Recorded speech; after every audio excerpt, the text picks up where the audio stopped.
So we talk a lot about company performance and leadership. Today we want to talk about individual performance. And the guest that we have to talk about that is Morten Hansen. He's a Stanford PhD. He was a Harvard professor. He teaches at Cal today. He co-wrote a book with Jim Collins. He worked at the BCG at the Boston Consulting Group. And he did this terrific study on the parameters of high performance. And he's distilled it down into 7 principles today that you're going to learn for yourself and for your teammates, team members, and so on, to learn to develop individual performance, to raise it. What is it that you need to do to make everyone a star performer? So that's the subject of today's show. Listen in.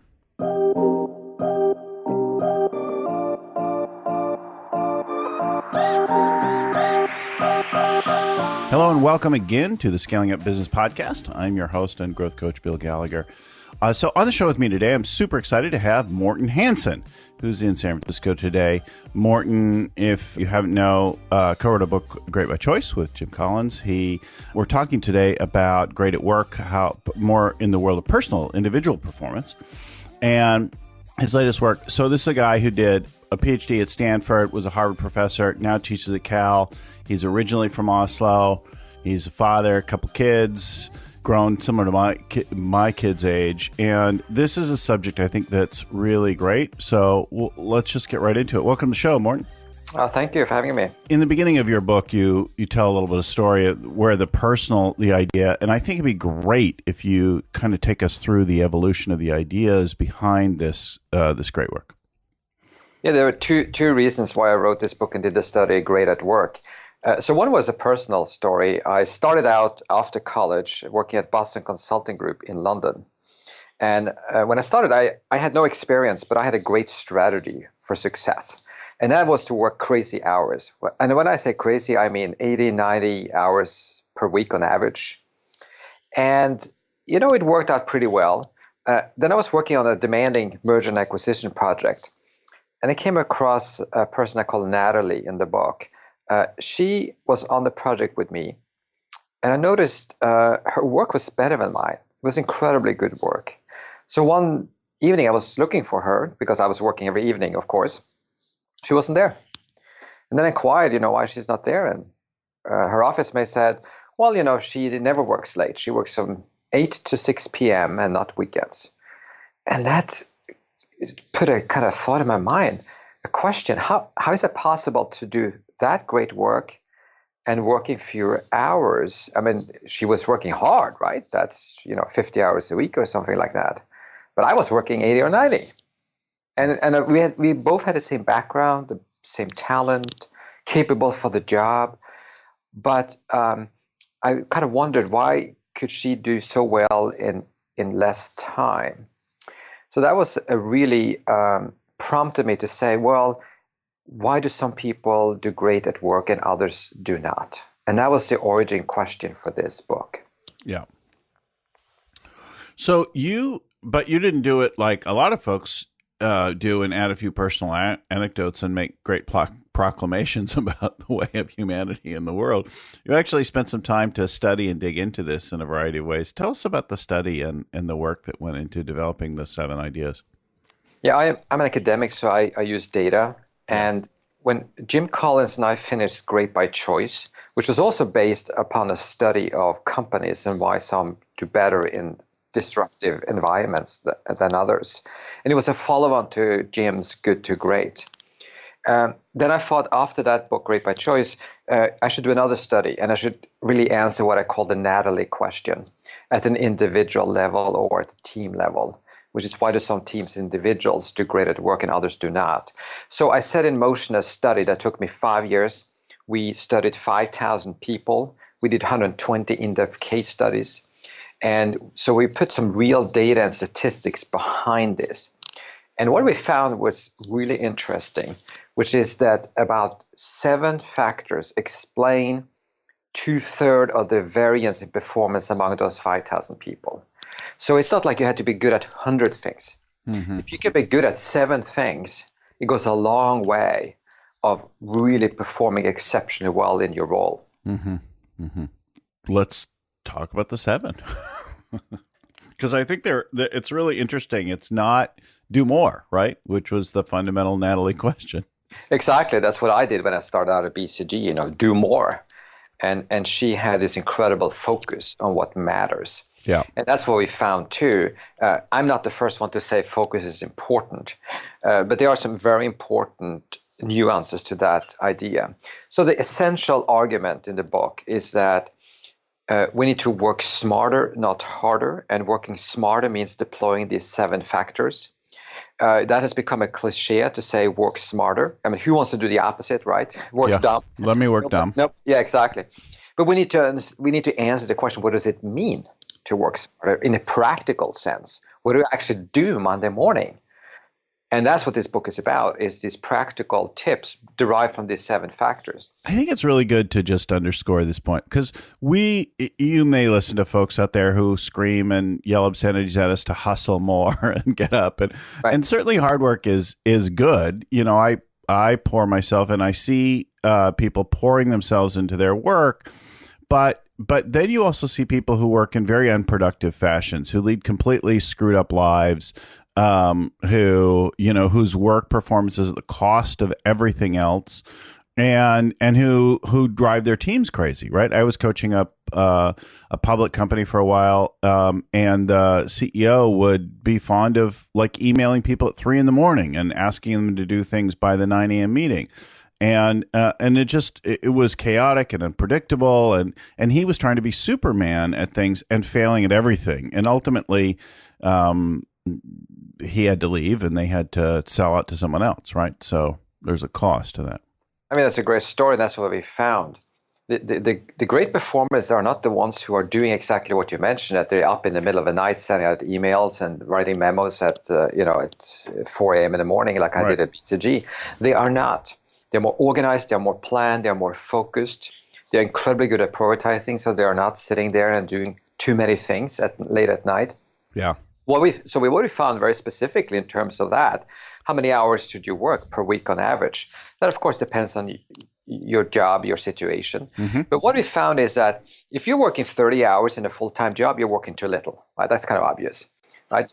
So from 30 to 50 hours, there's a real benefit of improving your hours. But about 50 hours forward on average per week, what we found is that the curve flattens out. You're still getting a little sort of upside, but not by much. Diminishing return. Exactly. And at 65 hours and beyond, it actually goes down a little bit. You're actually doing worse. Mm-hmm. Because exactly what you mentioned, your CEO story is a great story. He's probably being counterproductive with that email at 3 a.m. in the morning. Right? So what this suggests to me is try to find sort of the golden hours, basically, 50 hours or whatever it is for you. And it's not more is better. It is that, and then the question is, what are you doing with those hours? That's the 7 factors. Mm-hmm. That matters far more than just working crazy hours. Okay, so first factor. Yeah, do less than obsess. Mm-hmm. The 2-part to that strategy. The do less is go all in, prioritize on a few things, right? I saw an interview with Sheryl Sandberg from Facebook here the other day, and she called this ruthless prioritization, with emphasis on ruthless, right? Meaning, if you have a list of 10 things to do, you're not prioritizing. Maybe it's 3 things for you. It may not be just one, but it's that ruthlessness of prioritization. It's a matter of choice. You're choosing what to focus on. That's the first part. But the second is obsess. And I use the word obsession deliberately, because it's not enough to choosing to work on, say, 2 or 3 things. You're also going to obsess in order to excel in those 2 or 3 things. Because if you don't obsess, if you just apply average effort to do 2 or 3 things, you're doing them pretty well, but there's somebody out there doing 5, 6, 7 things. So you need to do better than them to be the best. So the obsession gives you that. And so what we see in the very best people, they're obsessing to excel over a few things. What does that mean? It means that you're paying fanatic attention to vital details. It means you're going the extra mile. Here's a great example from the restaurant business. Jiro is considered the best sushi chef in the world. He runs a small restaurant in the underpass of Tokyo Underground Station. You may And have he seen the movie Jiro Dreams of Sushi. Yeah. exactly. Yeah. It's a fantastic Yeah. movie. It's a great movie. Highly recommended.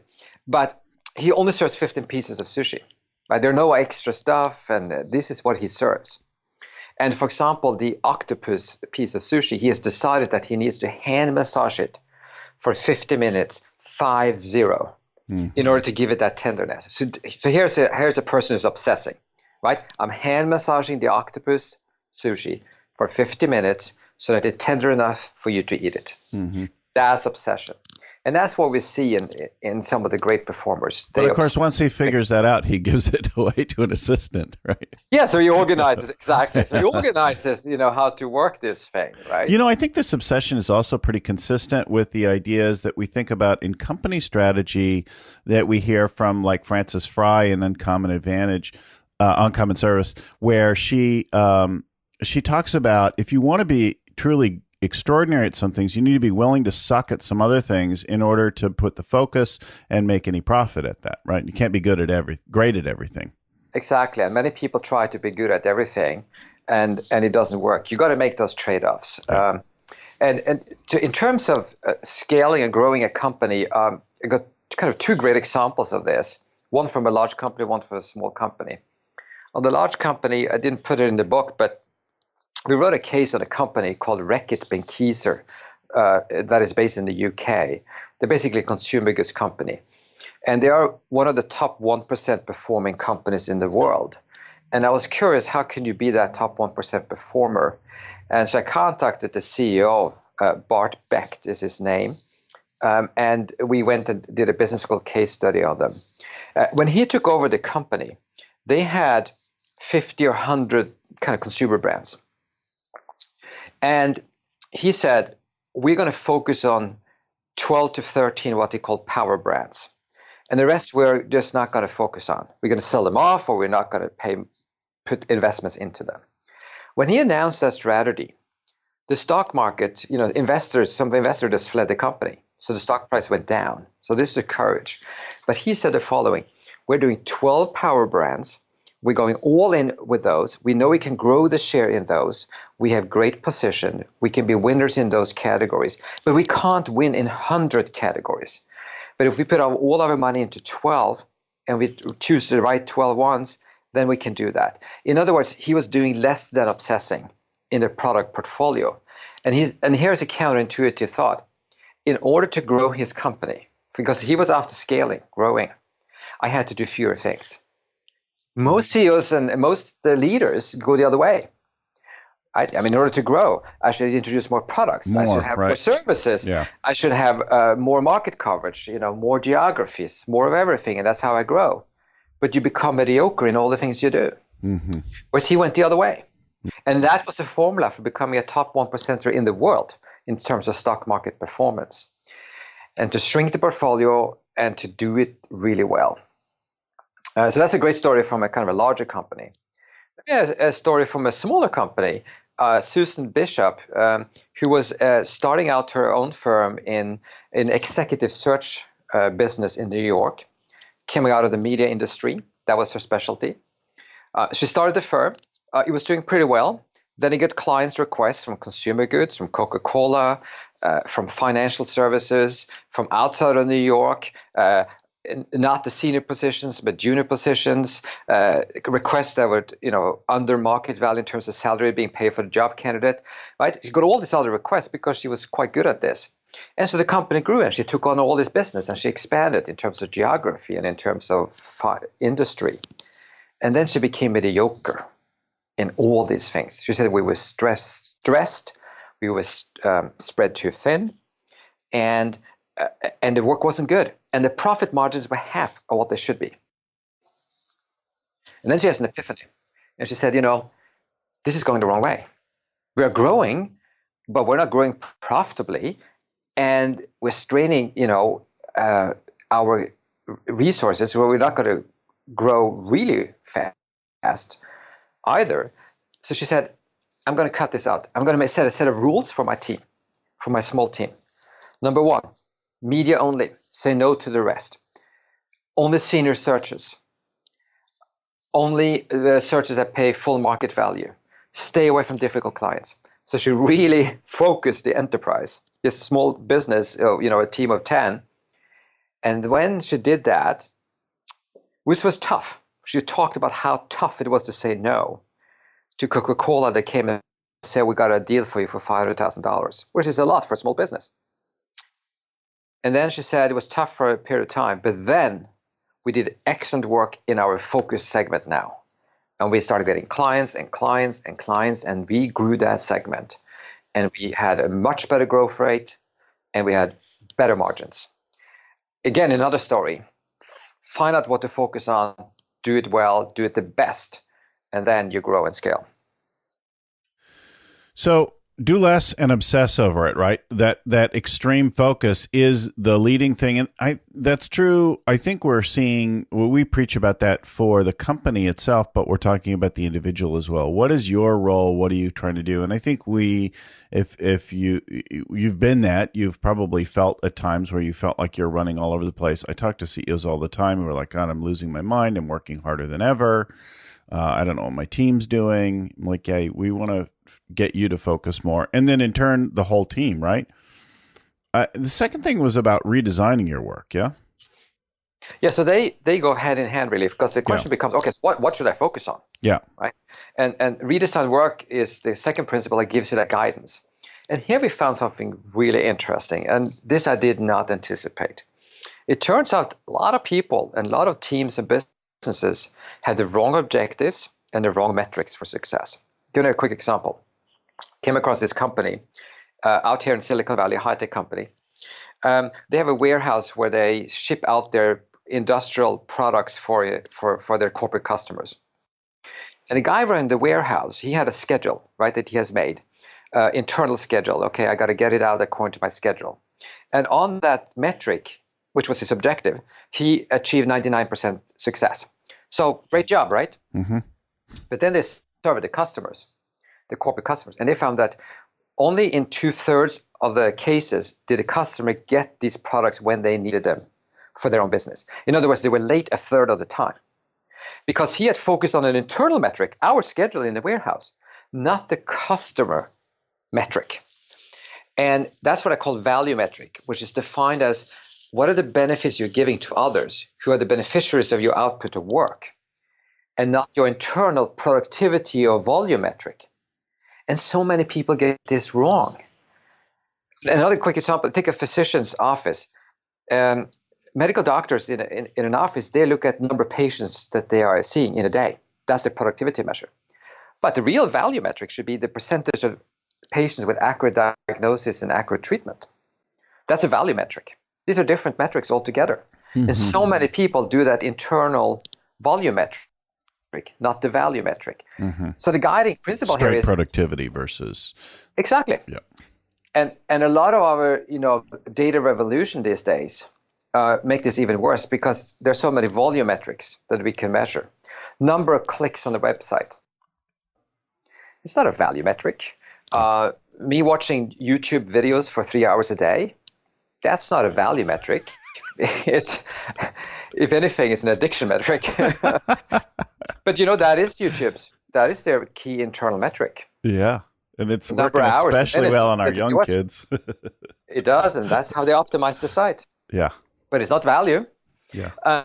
So this is something, the guiding principle here for any person who's running an organization or leading a business is what is the value metrics that you need to optimize for? And they may be harder to measure. It doesn't mean you shouldn't try. And then you have to redesign your work in order to deliver on the value metric. So that warehouse, we got to change everything in the warehouse so that we make sure we deliver when the customer needs it and not according to our own internal schedule. Mm-hmm. So when you do value innovation, you can call it that, value innovation. How do we actually create more value for our customers and beneficiaries of our work? Then you start seeing great innovations. People think differently about problems. Mm-hmm. And you're actually looking at this. It's clearly both the company, but also the individual. How do I work differently is the same kind of a question. Exactly. So, that warehouse person is an individual saying, how do I work differently? And we found that from senior level to junior level. I'm going to give you a good example of a junior person who was actually in a factory floor, and he was sort of the supervisor for one of the machines. It was a packaging machines that package things into boxes to give then to the next station, which is the shipment, putting them onto trucks. And his processing was doing okay. He was fine. The number of boxes coming out of his machine, that was his metric. But then one day he went over to the other department, the one with the trucks, and said, "Is there anything I can do better for you?" Now that's a value question. Mm-hmm. You are the beneficiary of my output. What can I do better? And I said, yeah, actually there is one thing. When you deliver those boxes, they don't come on the conveyor belt straight. They come a little tilted many times, which means we have to go in and manually correct them. And therefore we spend a lot of time sort of correcting your boxes that are coming out of this machine and down the conveyor belt. And he said, oh, okay, let me go and take a look at that. Because he would never measured on that himself. So he went and tinkered with his machine to make sure they came out more straight. Mm-hmm. And that created a much better performance, because now the other department didn't have to think about this so much, because they were coming straight into the truck, really. Again, it's a simple example, but thinking about how can I do it better for others. When I'm talking to people about coaching their team, so individual coaching performance within the company, there's a lot of focus on missed targets. So as they get better and better, and there's more accountability, and they're clear about their targets, and then they get to a conversation about something that was missed, failed, forgotten, something, but it came up short. And mostly I notice the conversation is kind of a moral response, like I'll do better, I'll try harder, it'll never happen again, you can count on me, that kind of thing. And yet no real look at the redesign of the work. So we resolve to work harder, be a better human, but we don't actually deal with what the breakdown was or what change in approach would show up. And so I mean, one of the simplest thing that I notice between folks is we make promises in meetings and then we forget all about it the moment we walk out. There's no capturing of that. And then even if there is, it doesn't live in any place, like, so I don't know when I'm going to do it or how I'm going to do it. It just is a good idea that I'm willing to do. And then we completely forget about it. And then the other one would be like, I remembered, but then I couldn't remember why. And so it just seemed like some busy work. And so I ignored it. Right.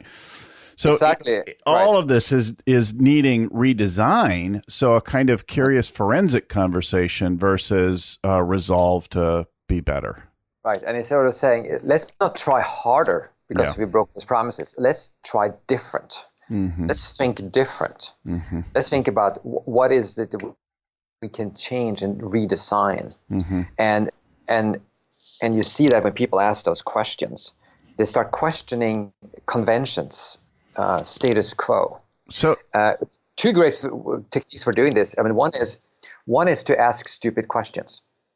Why are we doing it this way? Mm-hmm. A principal in high school in our study said, why are we sending kids home with homework?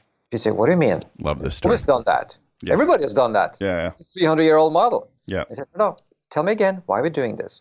The other one is to attack pain points, right? There's something that is painful for people, either internally or for a customer. And you say, okay, if I can fix your pain point, I'm clearly adding value to you. Mm-hmm. So looking for pain points is another one. Mm-hmm.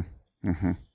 Yeah, I love the story. And it seems to flow into the next principle, which is about learning and looping. So you learn something, you apply it, you get some experience from it, and you tweak it further, right? Is this really about iteration, or am I?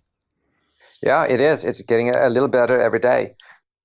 And, it's interesting. What we found is that very few people in the business world or in the work life is doing this. The ones who do this best are athletes. This is what they do. If you look at a golfer, they're out there practicing. They hit the ball, they measure where it lands, they get feedback from a coach, or they get some feedback. Maybe you should, tweak your stand by 2 centimeters. Then you do it again.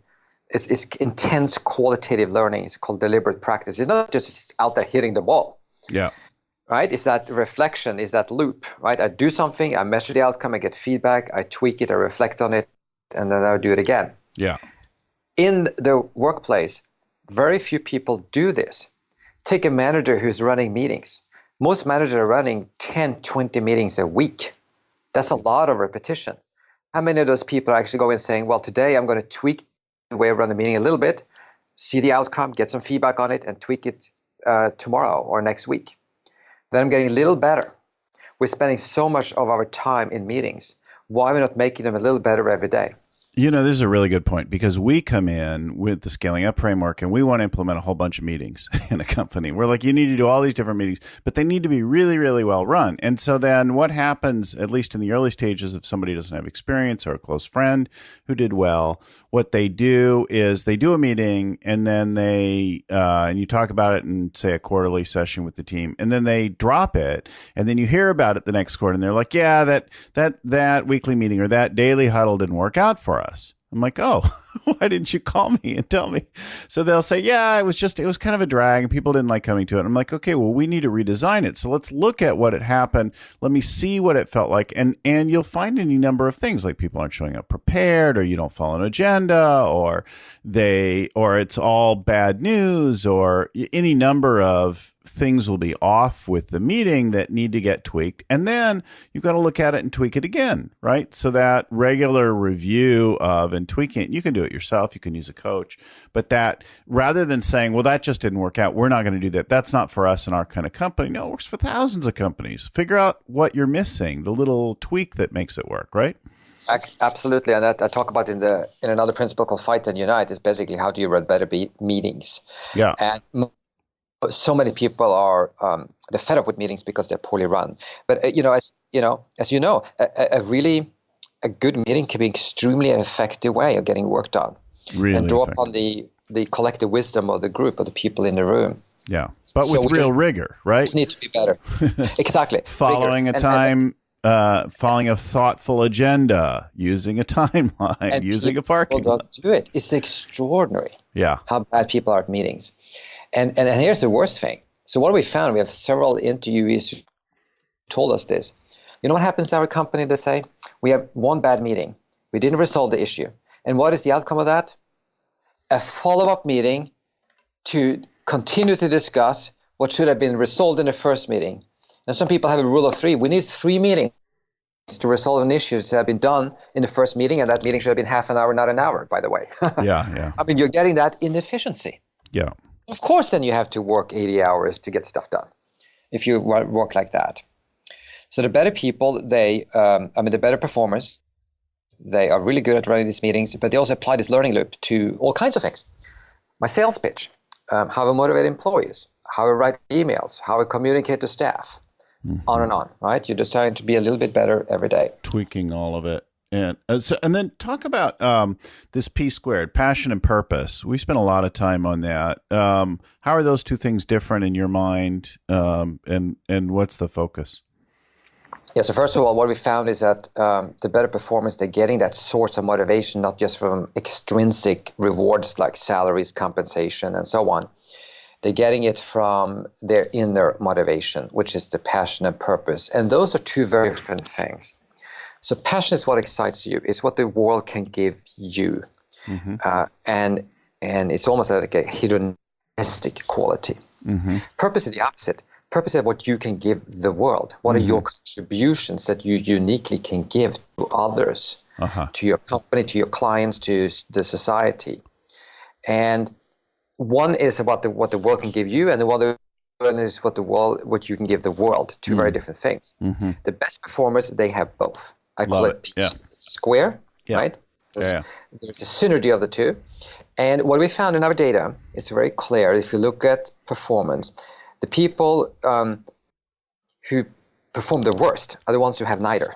Then work is drudgery, basically. Neither passion nor purpose. They're just looking at the watch and want to go home at 5 o'clock. Then people who have either passion or purpose, but not both, and there are some people who have one of them, but not both, they perform sort of average, a little better than average perhaps. And then there are people who have both, and they are the top performers. In other words, this gives them the drive. And here's what we found is that this gives them higher energy per hour worked. So they're just more intense in each hour that they work. They don't work more hours. And you can call it flow, you can call it intense application or intense focus. They are just committed to those hours. And that's the difference. Well, let me make it personal for a second. So there's a lot of things I love. I love sailing. I love flying. I love, these are passions. These are things that I enjoy doing. They involve play. They involve outdoors and adventure and that kind of thing. I love gadgets. So these are things I derive a great deal of personal pleasure from. When I think about my purpose, right? My purpose on this planet is to make a difference. My purpose in my work is to help leaders build a better world. I'm very clear about my purpose. I'm clear about these passions. One of the passions that I have is speaking, leading a workshop, working with a team. I really enjoy it. Like, I'm having so much fun. I'm at play when I'm doing that kind of work. And I'm also fulfilling purpose of helping leaders build a better world, right? Which is tied clearly to my life purpose. On those moments where I feel like I made a difference for a team and I was having fun, I feel almost guilty about the quality of the work in that day. Like, they paid me for that, right? But, those are great examples because, okay, so your P square there is leading a workshop and making those leaders better so they create a better world, right? That intersection of those two. Yeah. So I can think of some of the intersections that they might give you purpose, but they wouldn't give you the passion. Sounds like you really enjoy being with people, with these teams, and helping them in sort of those interactions. There might be other things that you may not enjoy as much. And then sailing, it's passion, but it's not purpose. No. So it wouldn't work here. But there are times when I've taken like a group of CEOs on a retreat. I've taken them out sailing, and then we go play on the bay, and it's an extreme experience. And while we're doing it, we talk about their growth challenges and their leadership issues and that kind of thing. And that's another one of those days where I'm like, wow, I got to go do something I love, and I'm fulfilled in that as well. And that's wonderful. Now you have expanded your possibilities, but it's again the P square, right? Yeah. You take them sailing. Yeah. Now you might want to take them something else that you basically hate, right? I mean, I don't know what that would be, but it could be, take them cooking, right? I mean, so here's one for me. I also love leading workshops. Yeah. But sometimes people say, what about cooking class? We all get together and we cook at night and everybody does a little bit. Yes. I hate cooking. I don't want to be with 20 executives where I have to cut food and do some cooking. But sailing is a perfect example, right? You're combining. You're looking for the P square all the time, and we can do so much better if we can find that P square in our world. Yeah. So passion and purpose. You talked a little bit about fight and unite, right? And some of the issues. So keep talking about then in the team environment, working with teams, collaboration, and so on. Yeah. So the 4 first principles of this book, Right. our findings, are about mastering your own work. Mm-hmm. The last 3 are about mastering working with others, and that's reality of 99% of work today. You work with others in some capacity. Yeah. The first one I call forceful champions. So when we work with others, very often we don't have formal authority over people. Yeah, we do have people in our team, but we work with peers, we work with clients, we work with partners. Influence. It's not people we command. We got to have being forceful champions, which means having the ability to excite those people and influence those people so that they will support what we're trying to get done. And that is about informal influence, being a little bit political perhaps, understanding their agendas, maybe to compromise or do something that we make sure that they are in the fold. And then secondly, excite people, inspire people. People want to be inspired. And that means a kind of stirring emotions in people in a good way. So that's a forceful champions are those who are very good at those two things. They're sort of good at influencing and they're good at inspiring. So that's the first thing. Yeah. Second, we talked about being in groups and teams and leading meetings. Fight and unite. Basically, fight means having a hell of a good discussion. Like, this is great. Everybody gets to talk. The best ideas came out. We discussed. We dissented. We had a real rigorous discussion. That is so important. Once we've done that, we need to set aside our differences and unite so we actually execute. Without execution, you don't get results.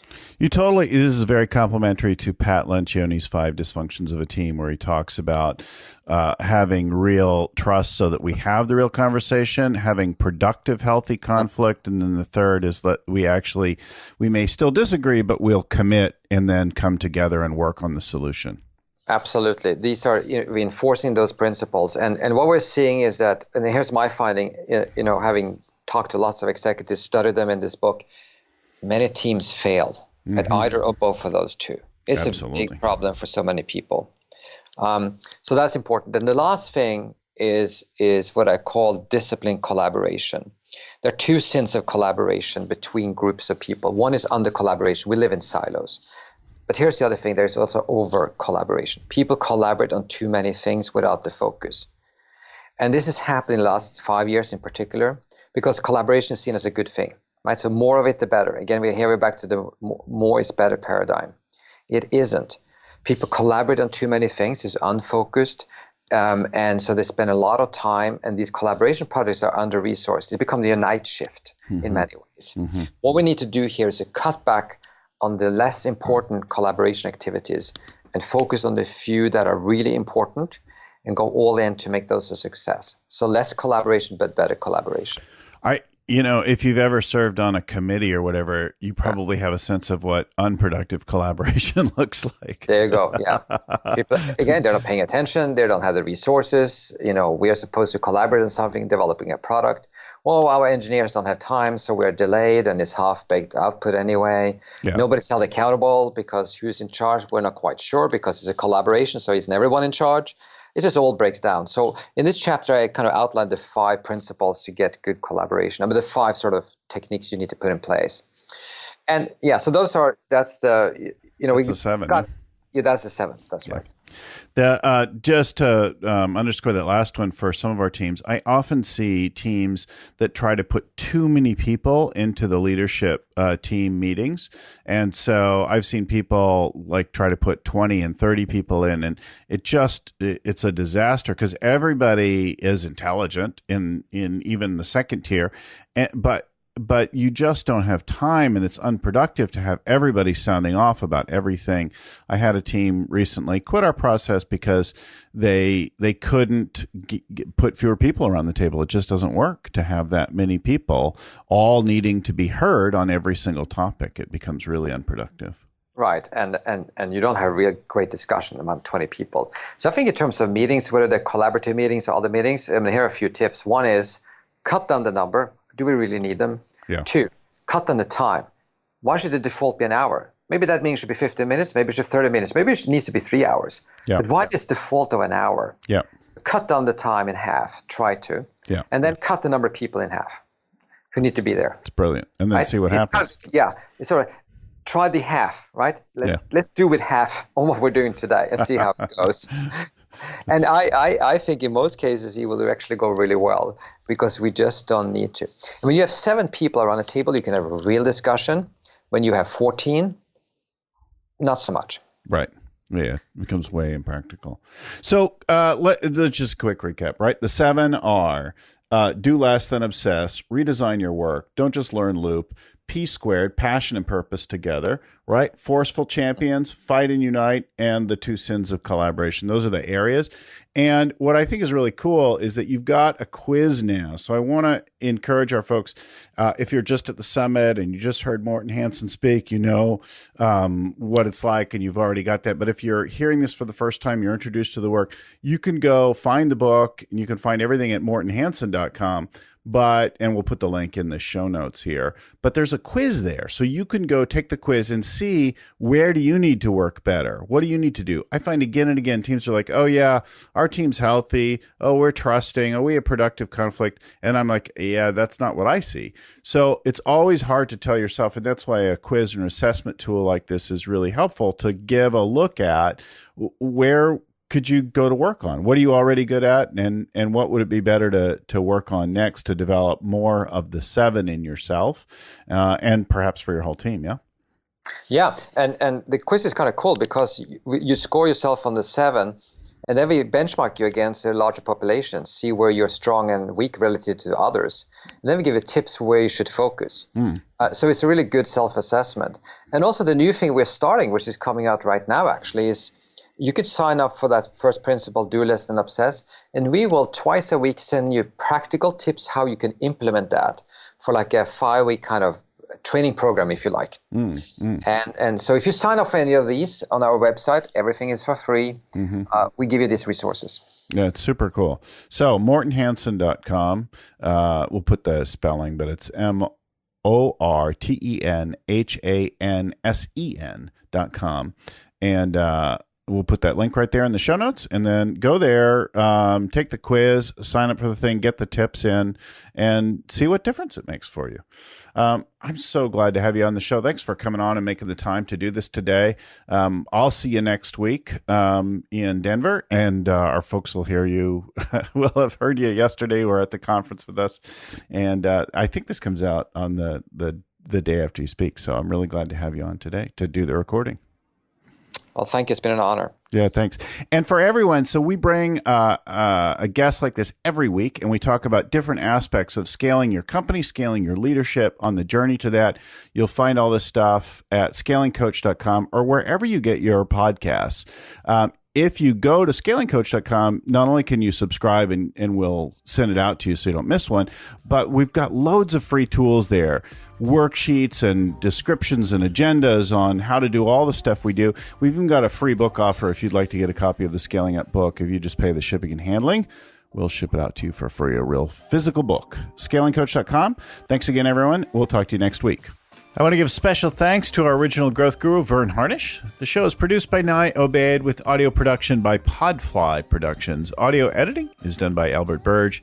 And our show notes are compiled by Ayn Codina with proofreading by Tim McGowan. If you got some value out of today's show, please share it with somebody else. And let us know the parts that you loved so we can give you more of them. Thanks again for listening, and keep scaling up.